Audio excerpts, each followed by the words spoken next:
তাই না আল্লাহ পাক আমাদের প্রতি যে দয়া করেছেন, এই ভাই 100, 1000, 1 লাখ, 1 কোটি বছর যদি সেজদায় পড়ে থাকি, আল্লাহর দেয়া নেয়ামতের শুকরিয়া আমরা আদায় করতে পারবো না। বলি আলহামদুলিল্লাহ। হুজুর আকরাম সাল্লাল্লাহু আলাইহি সাল্লাম 23টা বছর কি পরিমাণে কষ্ট উঠিয়েছেন, ও কষ্টের কথা আমরা চিন্তাও করতে পারবো না। মানুষের একটা কষ্টের, একটা তো দুঃখের, মুজাহাদার একটা সীমা থাকে, কিন্তু কি পরিমাণ কষ্ট উঠিয়েছেন এটা আজকের এই জামানায় আমরা ভাবতে পারবো না।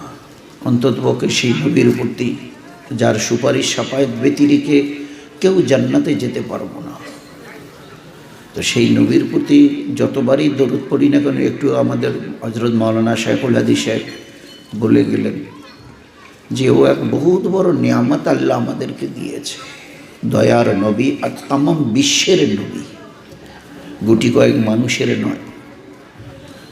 চিউটি থেকে জিবরাইল কুল মখলুকের নবী উনি।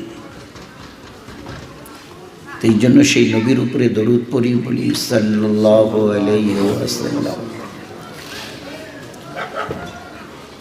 আমরা একটা জায়গায় ছিলাম, কিন্তু সেখান থেকে নামতে নামতে নিচে, উপরে ওঠার সিঁড়ি থাকে, নিচে নামার ব্যবস্থা ওই থাকে। তো হুজুর আকরাম সাল্লাল্লাহু আলাইহি সাল্লামের সোহবতে থেকে সাহাবাদের পুরুষ আর মেয়েরা উঠতে উঠতে ইজ্জতের এমন এক জায়গায় পৌঁছে গেছিলেন যে আল্লাহ জল্লে জালালু, যিনি 7 আসমান জমিনের খালিক আর মালিক, আমাদের মতো 3.5 হাতের লোককে সালাম জানিয়েছেন। এ কোনো মামুলি ইজ্জত নয়। আর যদি একজন কোনো সেরকম বড় মাওলানা, হাফেজ, কারি, আমি একটা সাধারণ লোক, একদম দিন আনি দিন খাই, আমাকে যদি উনি এসে সামনে দাঁড়িয়ে আসসালামু আলাইকুম বলেন, তো আমাদের কি অবস্থা হবে? উনি অত বড় আলেম, হাফেজ, কারি, মাওলানা, মুফতি, মুহাদ্দিস, উনি আমার মতো একটা গরিব লোক মিসকিনকে কীরকম মনে হবে তখন? আরও আমি সহজ করে বোঝাবার জন্য বলি, কোনো BDO, SDO, DM, chief minister, prime minister এসে যদি এখন এসে একজন ভাইকে দাঁড় করিয়ে দিয়ে যদি এইভাবে প্রণাম করে, কি হবে অবস্থাটা তার বলেন তো? কি হবে? খুব ঠান্ডা মাথায় চিন্তা করি কি ছিল তাদের কাছে, যে আল্লাহ জল্লে জালালু আমানু ফেরেশতা পাঠিয়ে, জিবরিলকে পাঠিয়ে খবর দিচ্ছে আমার পেয়ারা নবী আপনার সাথী আবু বকর রাদিয়াল্লাহু তাআলা আনহুকে আমার সালাম জানাবেন। সবাই আমরা 3.5 হাতের একটা নাপাক ইনসান, এর বাইরে তো আর আমাদের কোনো পরিচয় নেই। আজকে দুনিয়াতে আমরা যারা মানে খুব অহংকারের সঙ্গে চলি, একটু চলাটা ঠিক নয়। এই জন্যে ঠিক নয় যে আমাদের আসল ইতিহাস, জন্মের ইতিহাস, you are a drop of a dirty fluid, তুমি একটা নাপাক মনির কাতরা ছিলে, খুলে কাল ইনসানু মিন নুতফা, এই তো তোমার নাপাক একটা মনির কাতরা, পুরুষ হয়ে তোমার মেয়ে ছেলে। সেই মানুষটাকে আল্লাহ নিজের দয়ায়, আমরা নিজের ইচ্ছায় বড় হইনি, আমাদের মা বাবা আমাদের বড় করেনি, কসম দিয়ে বলছি, আমাদের আল্লাহ আমাদের তার মেহেরবানি দ্বারা তিলে তিলে বড় করেছে। চাহে আজকে তাকে চিনি আর না চিনি, কিন্তু চিনতে হবে কাল একটা মরণের ডাক আসবে, কুল্লু নাফসিন যায়কাতুল মাউত, একটা ডাক অবশ্যই আসবে, আর প্রত্যেকের কাছে আসবে। তুমি ঝোপড়িওয়ালা হও আর কুরসিওয়ালা হও, ভিক মাংনেওয়ালা হও আর রাজপ্রাসাদে बैठनेवाला হও, ডাক এলে তোমাকে যেতেই হবে। Must you have to return, ফিরে তোমাকে আসতেই হবে। সুম্মা ইলাইনা তুরজাউন, কোথায় যাবে, কার কাছে যাবে বলো না? ওই একটু আগে আমাদের শাইখুল হাদিস সাহেব কুলু আল্লাহ শোনাচ্ছিলেন, ওয়ালা মিয়া কুল্লুহু কুফর, আমার সমকক্ষ কেউ নেই, এক্স্যাক্টলি তার সমকক্ষ কেউ নেই। তিনি ফাইয়াকুনের মালিক, যা চান তা করতে পারেন, কারো পরামর্শের, কারো মাশওয়ারার উনি কিচ্ছু ধার ধারেন না। উনি তো উনি, যার মেহেরবানির সীমা নেই আর যার পাখরেরও সীমা নেই। উনি যার প্রতি দয়া করবেন, আল্লাহ তুলতে তুলতে কোথায় বলে 1,00,000 কোটি ফেরেশতারা, ওদের সংখ্যা আল্লাহই জানে, ওদের সংখ্যা ফেরেশতাদের আল্লাহই জানে। এরা জীবনে কোনো নাফরমানি কাকে বলে জানে না। এক একজন ফেরেশতার বয়স ও বি আল্লাহই জানে। এই 50, 100, 1000, 2000, 5000, 10,000 বছর নয়, এক একজন ফেরেশতার বয়স কত লক্ষ আল্লাহই জানে। এরা জীবনে কোনো গুনাহ করেনি, নাফরমানি কাকে বলে জানে না। আপনার আমার মতো একটা সাধারণ পুরুষ, সাধারণ মেয়ে ছেলে আল্লাহর বিহিত শরীয়তের বিধানকে সামনে রেখে আল্লাহর হুকুম নবীর তরিকায় যদি জীবন চালায়, ওই জাতের, আল্লাহর জাতের কসম, আল্লাহ পাক ইজ্জত বাড়াতে বাড়াতে বাড়াতে এমন জায়গায় পৌঁছাবে যেখানে ফেরেশতাদের আল্লাহ পাক অত বড় ইজ্জত দেয়নি। ফেরেশতাদের চাইতেও আল্লাহ আমাদের ইজ্জতকে অনেক বেশি করে বাড়িয়ে দেবেন। সুবহানাল্লাহ। লক্ষ কোটি বছর ধরে যারা ইবাদত করছে ফেরেশতারা, এরা গুনাহ কাকে বলে জানে না, তাদের চাইতে বড় ইজ্জতওয়ালা আল্লাহ আমাদেরকে দেবে। কবে, কোন দিন? যেদিন আল্লাহকে আল্লাহ জেনে, যিনি আমার একমাত্র রব, প্রতিপালক, তিনি কিভাবে আমাকে প্রতিপালন করেছেন ওসব লম্বা ইতিহাস ও মহাসাগরে একটু আগে একটু একটু করে হিন্টস দিয়েছে। তুমি দুনিয়ায় আসবে, দুনিয়ার কেউ জানতো না, তোমার মা বাপ পর্যন্ত জানে না। তুমি জানো? অস্বীকার করবে? তোমার মা বাবার দুইজনের কারো জানা ছিল না তো তুমি দুনিয়ায় আসবে? জিজ্ঞাসা করি আমরা, মা বাপ বিছানা থেকে ঘর মিলে, বিছানা ঘর থেকে বেরিয়ে এলো, জিজ্ঞাসা করে আজকের মিলনে কিছু হয়েছে? বলে কি করে বলবো? আল্লাহ জবাব দিয়েছে, ওমা তাহমিলু মিন উনসা ওয়ালা তাদাউ ইল্লা বিইলমি। একজন মা কবে বাচ্চা ধারণ করবে আমি শুধু জানি, পৃথিবীর কেউ, ইভেন ওই মা বাপ এরাও কেউ জানে না। এক মাস পরে মেয়েরা, ওই মায়েরা একটু এবারে সন্দেহ করে, মাসটা পেরিয়ে গেল, মাসিকটা হলো না, মনে হয় কিছু একটা, স্বামীর কানে কানে এইভাবে এবারে আওয়াজ দেয় যে মনে হচ্ছে একটা কিছু হ্যাপেন, সামথিং, একটা কিছু বোধহয় হয়ে গেছে। কি হবে মায়ের পেটে? তুমি জিজ্ঞাসা করো, মা বাপ বলতে পারে নাকি, বলতে পেরেছিল নাকি? দিনও নাথিং অ্যাবাউট দ্যাট, কিছুই জানে না তারা। দোস্ত, আমি সবার কাছে অনুরোধ করছি, আমাদের পুরুষ ভাইরা, বিশেষ করে those are the young of our community, those are the intellectual of our community, I wish request them try to understand who is our Allah. আমাদের আল্লাহকে বানানেওয়ালাকে একটু মেহেরবানি করে তাকে জানতে চেষ্টা করি। দুনিয়ার কম বেশি সবাইকে জানতে চেষ্টা করেছে, একমাত্র আমার বানানেওয়ালা মেহেরবান দয়ালু আল্লাহকে বাদ দিয়ে এ কত বড় জুলুম আর অন্যায় চিন্তা করা যায়? তিলে তিলে তার দয়া আমাদেরকে প্রতিপালিত করছেন, আর সেই আল্লাহকে চিনি না। এর চাইতে বড় নাফরমানি আর কি আছে আমাদের কাছে? কি আছে? আল্লাহ বলতে পারবে এরা স্বামী স্ত্রী, এ বাচ্চাটা ছেলে না মেয়ে, ফর্সা না কালো? They know nothing about that, কিচ্ছু জানে না এরা, বিলকুল অন্ধ, completely they are in a dark position, both they are blind, এর অন্ধ, কিচ্ছু জানে না এরা। আমি একমাত্র জানি, হুয়াল্লাযী ইউসাবিরুকুম ফিল আরহামি কাইফা ইয়াশা। মায়ের বাচ্চা দানিতে বাচ্চা ছেলে হবে, মেয়ে হবে, ফর্সা হবে, কালো হবে, লম্বা চেহারা, বেটে হবে, 10 আঙ্গুলওয়ালা, 8 আঙ্গুলওয়ালা হবে, একমাত্র আমি জানি। এই দুনিয়ার কোন লেটেস্ট সায়েন্স, মডার্ন টেকনোলজি কেউ জানে না, একমাত্র আমি জানি। ফের সংকীর্ণ রাস্তা দিয়ে আমি এই বাচ্চাকে বার করি। ফের বার করার আগে, ও বাবা মা তোমাদের কিচ্ছু চিন্তা করতে হবে না, এভাবে এ বাচ্চা দুনিয়ায় এসে কি খাবে ও আমার জিম্মায় আমি রেখেছি, তোমাদের দায়িত্বের মধ্যে কিচ্ছু রাখিনি। এ বাচ্চা মায়ের পেট থেকে বেরিয়ে এসে কি খাবে, চিনি একটু আল্লাহকে, আল্লাহ বলে দিয়েছে মা বাপ তোমাদের কিচ্ছু ভাবতে হবে না, যা ভাববার আমি ভাববো। বাচ্চা প্রসব হবার 8-10-15 দিন আগে মায়ের 2 সিনাকে আল্লাহ পাক ভরিয়ে দিয়ে দেয় আমার খাবারের জন্য। চিন্তা করা যায়? দুনিয়ার কোনো মডার্ন সায়েন্স ওখানে ব্যবস্থা করেছে? বলুন না। আল্লাহ তার কুদরত থেকে যখন ঠান্ডা হয়, লেটেস্ট মেডিকেল রিপোর্ট হচ্ছে, একদম লেটেস্ট যেটা মেডিকেল রিপোর্ট, যে কি আজীব কারিগরে ও আল্লাহ। প্রচন্ড ঠান্ডার দিনে মায়ের শরীর ঠান্ডা হয়, আল্লাহ দুধকে ঠান্ডা হতে দেয় না মায়ের স্তনের। শরীরের ঠান্ডার আনুপাতিক হারে যদি মায়ের দুধ ওই রকম ঠান্ডা হতো, এই বাচ্চাটার নিউমোনিয়া, ডাবল ট্রিপল নিউমোনিয়া হয়ে এই বাচ্চাটা 2-3 দিনের মধ্যে দুনিয়া থেকে চলে যেত, তোমাকে বিদায় নিতে হতো। আমি আল্লাহ আমার দয়ায় তা করিনি। ও রেশিও আমি কন্ট্রোল করি, যেভাবে গোটা হাওয়াতে 20% অক্সিজেন থাকে, 19-এ যদি 1 নেমে 19 আসে, 1 বেড়ে 21 হয়, গোটা দুনিয়া তছনছ হয়ে যাবে। Who is the controller of this system? Who is the controller of this system? এটাকে কে কন্ট্রোল করে? জাপানের টেকনোলজি, আমেরিকার সায়েন্স? আছে তোমাদের কাছে উত্তর? হাওয়ার এই রেশিও, অক্সিজেন 20%, এটা কমপ্লিট হয়ে যাবে। একটু এক যদি বেড়ে যায়, এক যদি নেমে যায়, তো সব কটা কবরে চলে যাবে। সব কটা, গোটা দুনিয়ার 800 কোটিকে কবরে যেতে হবে। আল্লাহ কত বড় মেহের।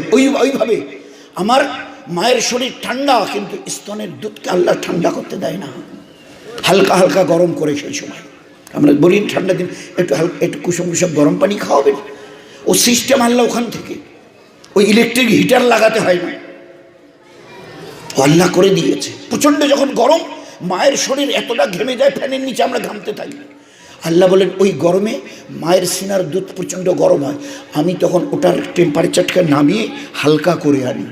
গরমের দিনে ঠান্ডা, ঠান্ডার দিনে গরম, ওটা আমি আমার কুদরতের থেকে করি। আমি জানি নয়তো তোমরা বাঁচতেই না। আজ তোমাদের আল্লাহ বলতে লজ্জা করে। এর চাইতে আফসোসের কি আছে ভাই বলুন? ফের সংকীর্ণ রাস্তা দিয়ে আমি দুনিয়াতে নিয়ে এসেছি। তোমরা বাচ্চার যখন প্রসব হয়, সবাই ভালো করে সব কিছু দেখে বলে হ্যাঁ ঠিক আছে, আমি বলি ঠিক নেই।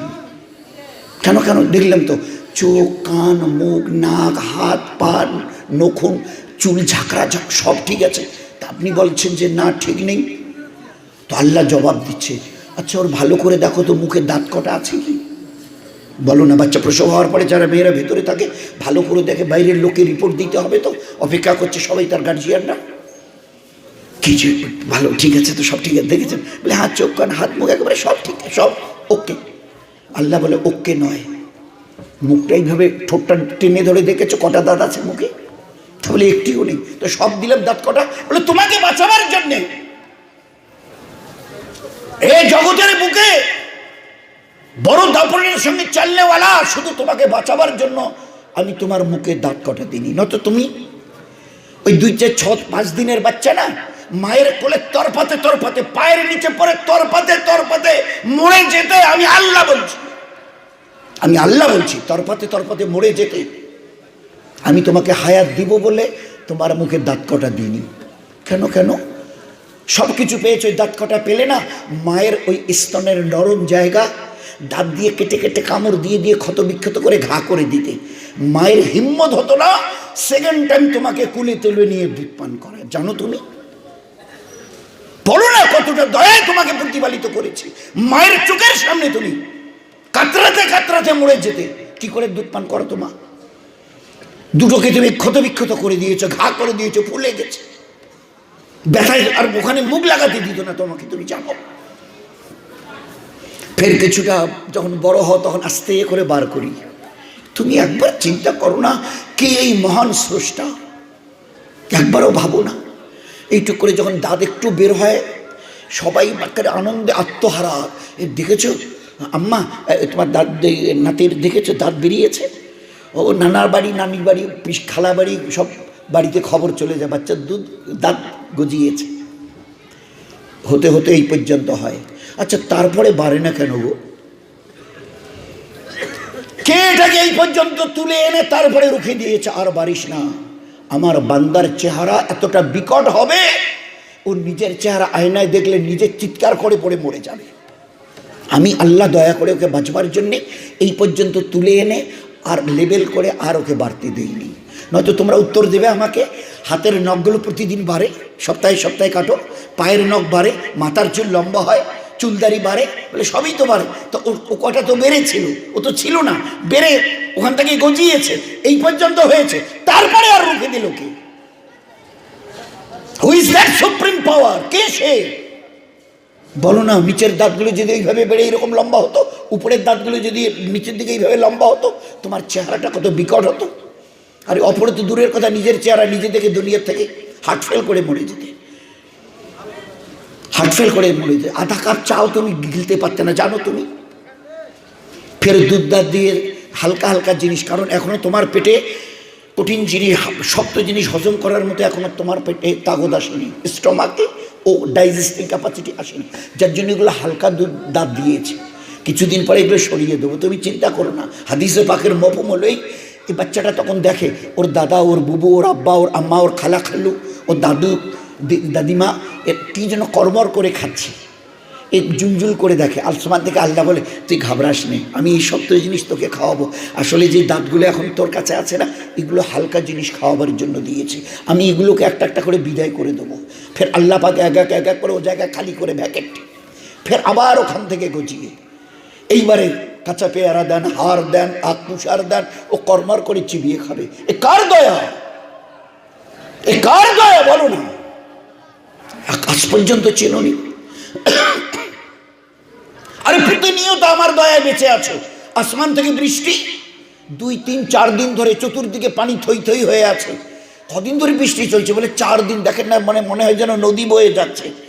আচ্ছা, ওগুলো ফোঁটা ফোঁটা করে পড়েছিল না 5 কিলো, 10 কিলো, 50 কিলো? কারণ কত লক্ষ গ্যালন পানি আসমান থেকে পড়েছে, তো এক একটা করে পানির ফোঁটা 10, 20, 50, 100 কিলো। না না না, ফোঁটা ফোঁটা ফোঁটা ফোঁটা করে 4 দিন ধরে কন্টিনিউ। আচ্ছা, আমি যদি 10 কিলো, 50 কিলো, 100 কিলো, 200, 500 কিলো করে এক একটা করে মেঘ পানির ফেলে দিতাম, তোমাদের 110, 20, 40 তলার বিল্ডিংয়ের খবর কি হতো? বাকি ঝুপড়ি তো ছেড়ে দাও, কি পজিশন দাঁড়াতো তোমাদের? একবারও ভেবেছ কে এই দয়াওয়ালা মেহরবান? কেন তোমাদের ঝুঁকতে লজ্জা করে আমার কাছে? তিলি তিলি তোমাদেরকে প্রতিপালিত করেছি, আর সেই বান্দার বান্দি তোমরা আমাকে আল্লাহ বলে ডাকতে তোমাদের বিবিকে বাঁচছ? বলো, আজ যে জমিনের উপরে দর্প ভরে চলছ, কতদিন চলবে?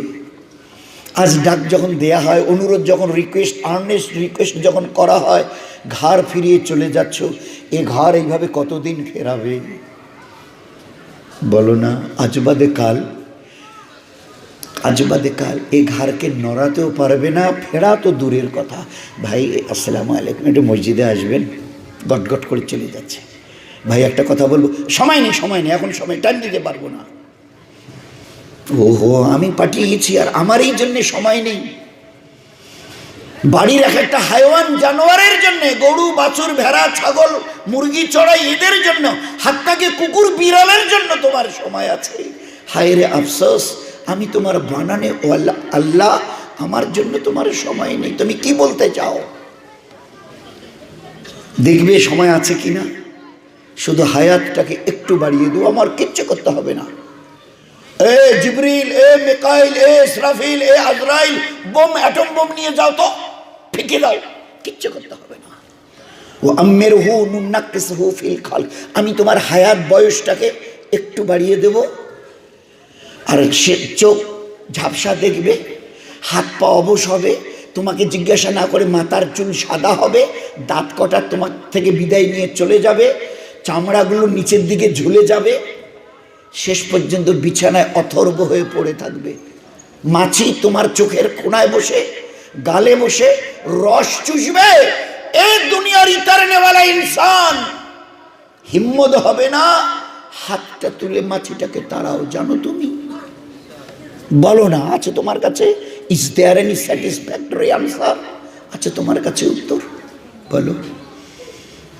তখন যদি কেউ বলে চাচা যাই, সময় আছে, কি উত্তর দেবে? দেখছেন তো মরার মতো পড়ে আছি, তাহলে এখন হোটেল সময়। সেদিন 5 মিনিট দাঁড়িয়ে আল্লাহু আকবার বলার মতো সময় দিতে রাজি হননি। আজ দিন, সপ্তাহ, দিন, মাস, বছর, কয়েক কতদিন, 3 বছর ধরে বিছানায় পড়ে আছি, ভালো হই না, চলেও যেতে পারছি না, কি যে করব। বিবিকে, বাচ্চাকে, বৌমাকে ডাকলে পাশ দিয়ে কেউ আসতে চায় না, জানে গেলেই এখন কাছে গেলে একটু ধরো তো, আমাকে ল্যাট্রিনে নিয়ে যাও তো, আমি পা তুলতে পারছি না, আমাকে একটু কাত করে দাও তো। ওদিন তোমার দেখতে চাও, তার আগে একটু আমার দিনটাকে বুঝে নাও। এরা সাহাবাদের ঘরের মা, বোন, পুরুষ, মেয়ে, ছেলে এই দিনকে বুঝে আগে বাড়তে বাড়তে এতটা আল্লাহর মেহবুব আর পেয়ারা পেয়ারি হয়েছে।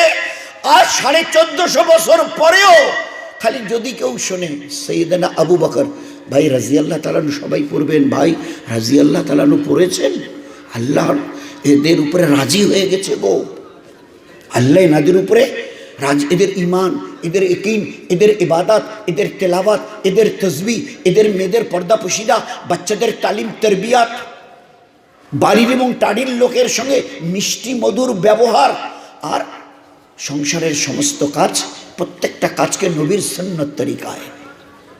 মুখ থেকে ছাপ ফেলবে তার আগে চিন্তা করেছে আমার পেয়ারা নবীর সুন্নত তরিকা কি, আমি তার উম্মত। উম্মত মানে দেখে চলা, অনুসরণকারী।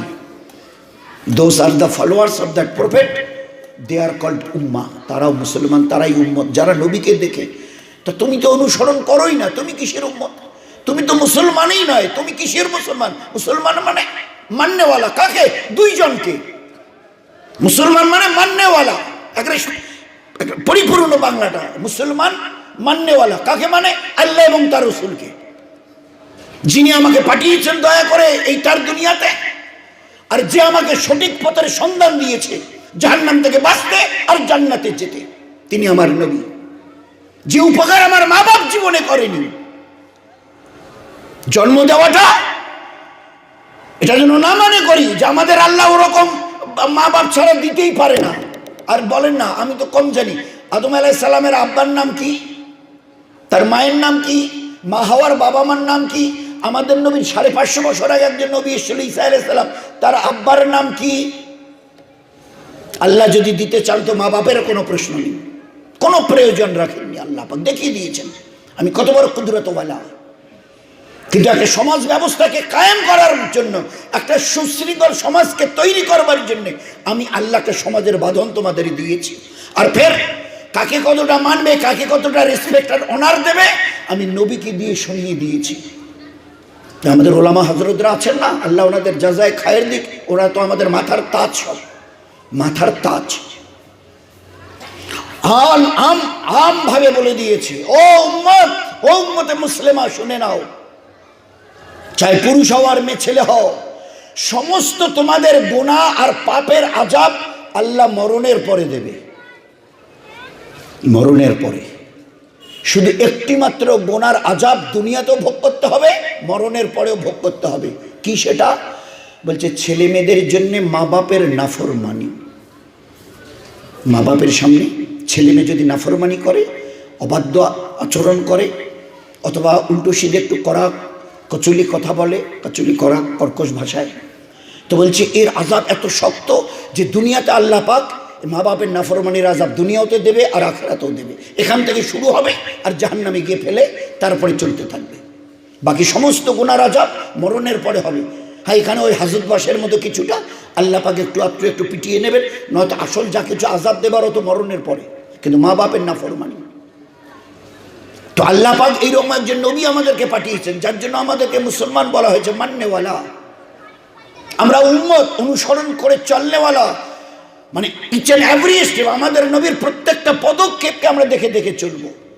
আমাদের নবীর খানা কীরকম, পরনের কাপড় কীরকম, চলাফেরা কীরকম, আখলাক কীরকম, লেনদেন কীরকম, পায়ের নখ থেকে মাথার চুল কাটবো তো নবীর সুন্নত তরিকা কি, পায়ের নখ কাটবো তো নবীর সুন্নত তরিকা কি। তুমি জানো এইগুলো নবীর পেয়ারা, নবীর পেয়ারি সুন্নত। এর এক একটা সুন্নতের দাম, এক একটা সুন্নতের, আমার নবীজির সুন্নতের দাম, ওই পাক জাতের কসম খেয়ে বলছি, 7 আসমান আর 7 জমিন মিলে আমার নবীর একটা সুন্নতের দাম দিতে পারবে না। আমার নবীর সুন্নত তরিকায় নখ কেটেছি, এর দাম, হাত পায়ের নখ, হাতের নখ, পাটা পড়ে আসে, এর দাম। আমি নবীর সুন্নত তরিকায় থু ফেলেছি, এর দাম। বলছে 7 আসমান জমিন মিলে দিতে পারবে না। কেন কেন এরকম বলছেন? বলে হ্যাঁ, একটা দিন আসবে, ওয়ানুফিকা ফিস-সূর, ইসরাফিল আলাইহিস সালামকে আল্লাহ বলবেন শৃঙ্গাতে ফুঁক দাও, 7 আসমান আর জমিন তোর ফোর খতম হয়ে যাবে। আমার নবীর একটা সুন্নতের উপরে আমল করেনওয়ালার বদলা দুনিয়ায় শেষ হবে না, মৌতে হবে না, কবরে শেষ হবে না, কিয়ামতের মাঠে হবে না, পুলসেরাতে শেষ হবে না, মিজানে শেষ হবে না, অনাদি অনন্তকালের জন্য জান্নাতে যাওয়ার পরেও এর বদলা কোনোদিন শেষ হবে না। সুবহানাল্লাহ। দুনিয়া তো শেষ হবে, আমার নবীর সুন্নতের উপরে যে আমল করবে এ কোনোদিন শেষ হবে না, এর বদলা আল্লাহ দিতেই থাকবে। যার জন্য আল্লাহ পাকের আলাল এলান, চাও এই দুনিয়ার উম্মত, চাই পুরুষ হওয়ার মেয়ে ছেলে হও, আমার সঙ্গে সম্পর্ক করবে। আমি 7 আসমান জমিনের বানানেওয়ালা বলছি। এ সিএম পিএম ডিএম প্রেসিডেন্ট রাষ্ট্রপতি নয়, तमाम कुल कायनातेर एरकम हजारों लाखों करोड़ों राष्ट्रपति के सीएम के डीएम के बनाने वाला তিনি বলছেন আমার সঙ্গে সম্পর্ক করবে, তোমাদের জীবন ধন্য হবে দুনিয়ায়, তোমাদের জীবন ধন্য হবে আখিরাতে, করবে সম্পর্ক? হ্যাঁ আল্লাহ বলে দিন। বলে বাস সহজ রাস্তা, আমার নবীকে দেখে চলো। বাস একটাই উত্তর দিয়েছে আল্লাহ জাল্লে জালালু। কত দিন, কত সহজ দিন। ওর নাম নয়, এই শীতের সময় এক গলা, রাত 12টার সময় এক গলা পানিতে ডুবে যদি 1 ঘন্টা থাকতে পারো তো দিনের ইবাদত হবে, সওয়াব পাবে তোমরা। এরকম দিন আল্লাহ পাক আমাদের দেয়নি, এরকম ইবাদত আল্লাহ আমাদের দেয়নি। অতীব সহজ। শুধু একটা কথা বলে দিয়েছে, আমার সঙ্গে সম্পর্ক করতে চাও, আমার নবীকে দেখে চলো। কুল্লেন কুনতুম তুহিব্বুনাল্লাহ ফাত্তাবিউনি, আমার নবীর ইত্তেবা করো, নবীর অনুসরণ করো।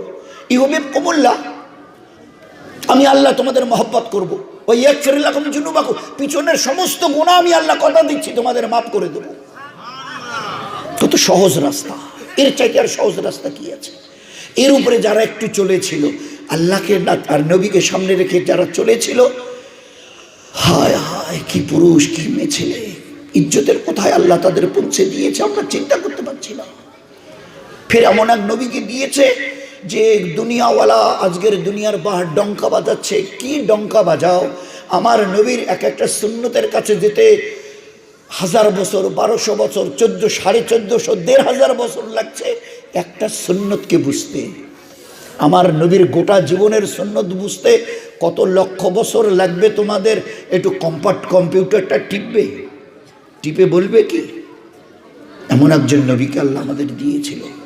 কি দুনিয়ার লাইনে, কি জ্ঞান বিজ্ঞানের লাইনে, আর কি আখেরাতের লাইনে। এমন একজন নবীকে আনন্দে আমাদের বুক ভরে যাবার কথা যে এইরকম নবী। আমাদের নবী সম্পর্কে কি মনে হয়? ও নামাজ, রোজা, হজ, যাকাত, তাসবিহ, তেলাওয়াত, দান, খয়রাত, বাস দিছে না, আর এরপরে আর কিছু নেই। আমার নবীর এক একটা সুন্নতকে বুঝতে গোটা দুনিয়ার 1500 বছর গেল। আর দুনিয়া কেন বলি, দুনিয়ার যারা একদম কেউ কেটা মডার্ন সায়েন্সওয়ালা, মডার্ন সায়েন্সওয়ালা, মডার্ন টেকনোলজিওয়ালাদের, তাদেরও মাথা এখন ঘুরছে এই কোন নবী। এরা বলে, মুসলমানরা বলে আমাদের নবী উম্মি নবী, LTI টিপসই দিতেন, সরাও জীবনে পড়েনি। কেন পড়লেন না? আল্লাহ পড়তে দেয়নি। আমার প্যারা নবী, তোমাকে আমি সারা বিশ্বের উস্তাদ করে পাঠাতে চাই। ওমা আরসালনাকা ইল্লা রাহমাতাল লিল আলামিন, সারা জাহানের আমি তোমাকে রহমতের প্রতিভূ বানাতে চাই, পথ দেখানেওয়ালা। তা তুমি যদি একটা বই বগল দেওয়া, সহজ পাঠ, সরে সহজ বই ওরকম নিয়ে বগল দেওয়া করে কোনো ওস্তাদের কাছে যাও, গোটা দুনিয়া কি বলবে? ইনি বড় ওস্তাদ নয়, এনারও একজন ওস্তাদ আছে, ওই যে উনি। এই জন্য আমার এই নবীকে আমি কোনো মানুষের কাছে বই বগল দাবা করে পাঠাইনি। যা কিছু প্রয়োজন ছিল আমি আল্লাহ জিবরাইল আলাইহিস সালামকে দিয়ে তার সিনায় ভরিয়ে দিয়েছি। আর সে এমন একটা হীরা যে একটা করে আমার এই পেয়ারে নবীর সুন্নত বুঝতে কারো 1000, কারো 1200, কারো 1500 বছর গেল। তো গোটা সুন্নত আমার নবীর জীবনের বুঝতে বলে এদের কিয়ামত গুজরে যাবে, কিয়ামত। হ্যাঁ সত্যি বলছি, কিয়ামত। তোমরা আমার নবীর সুন্নত নিয়ে মজা ঘুরাতো, আজকের সায়েন্সওয়ালা হয়ে, টেকনোলজিওয়ালা হয়ে, ভাই ভুল হয়ে, বললাম তো ভুল হয়ে গেছে, বলে ফেলেছি, ভুল হয়ে গেছে, ক্ষমা চাইছি, মাফ করে দেবেন না? বলতে বাধ্য হয়েছে। খালি একটু সামান্য ফের ওইদিকে কি বলেছেন? কোনো গরম খাবারে নাকের মুখের হাওয়া ফু দিও না। নটকবাড়ি বাজারে গেছেন, বাস ধরে দিনাটায় যাবেন, অটো আসতেছে, চলে যাবেন, 1 কাপ চা নিয়েছেন 10 টাকা দামের, গরম মুখে দেওয়া যায় না, ফু। আমার নবী বলছে না না, ও কাজ করিস না। কদিন আগে এরা কি বলেছে? এইসব তোমাদের ধর্মের যে এতটা বাড়াবাড়ি না, এগুলো বেমানান জিনিস, এসব চলে না। তাহলে ওই 10 টাকার 1 কাপ চা নিয়ে গাড়ি এসে গেল, অটো এসে গেল, ওটা ফেলে দিয়ে ওইভাবে 10 টাকা দোকানিকে দিয়ে চলে যাবে? এটা বুদ্ধিমানের কাজ হলো? একটু মুখ দিয়ে ফু করলে জিনিসটা ঠান্ডা হতো, তাড়াতাড়ি খেয়ে চলে যেতে পারতো। এটা ফু দেওয়া হতো, কি আছে অসুবিধাটা? আরে ক বছর গেল গো? বলে 1500। কেন, কি হয়েছে? বলে ওটা ভুল বকে ফেলেছি, ভুল বলে ফেলেছি, ভুল হয়ে গেছে, ভুল কান ধরছি, আর বলবো না। কেন, কি হলো? বলে আমরা জানতুমই না এই নবী যে ওই নবী আমাদের, আমরা জানি এর তো ধর্মের নবী, নামাজের কথা বলবে, রোজার কথা বলবে, হজ জাকাতের, তসবিহ তেলাওয়াতের, পর্দা পুশিদার। কিন্তু এই নবী যে হাওয়াটা ভিতরে টানবার সময় অক্সিজেন যায়, আর যখন ওই হাওয়াটাই বেরিয়ে আসে নাগার মুখ দিয়ে, কি বের হয়ে আসে ভাই? আরে বলেন না কি বের হয়ে আসে? আরে বলেন না কি বের হয়ে আসে? CO2, carbon die oxide. এটা তো তোমার নবীর কথা জানার কথা ছিল না? কেমিস্ট্রি পড়েছে, ফিজিক্স পড়েছে? বলুন না, এ দুনিয়াওয়ালা কি বলতে চাও? আমরা কিছু অবধ মুখ্য সুখ মুসলমান জানতে চাইছি। 1400 বছর পিছনে দাঁড়িয়ে, পিরিয়ড অফ দ্য ডার্কনেস, অন্ধকারময় যুগ বলা হতো নবীজির যুগকে। সেই নবীজি LTI কারণেওয়ালা জমিনের উপরে দাঁড়িয়ে বলছে আমার উম্মত এটা করিস না। বুঝতে তোমাদের 1500 বছর গেল। ওহো, চুপ হয়ে গেছে, ভুল হয়ে গেছে। নিঃশ্বাস নিলে অক্সিজেন ঢোকে, আর ওই হাওয়াটা বেরিয়ে এলে বিষাক্ত বায়ু, এটা তো আমাদের জানা ছিল না। আর তোমাদের মডার্ন সায়েন্সওয়ালাদের জানা না থাকতে পারে, আমার নবীর জানা ছিল। বলো না তোমার এই সিগারেটের প্যাকেটটার দাম কত? বলে 150 টাকা। উপরে লেখা কি? বলে স্মোকিং ইনজুরিয়াস টু হেলথ, স্বাস্থ্যের জন্য ক্ষতিকারক। কোন সময় বলছো? যখন লোক এখান থেকে চাঁদে রকেটে করে চাঁদে মঙ্গল গ্রহে যাচ্ছে, ওই দিন।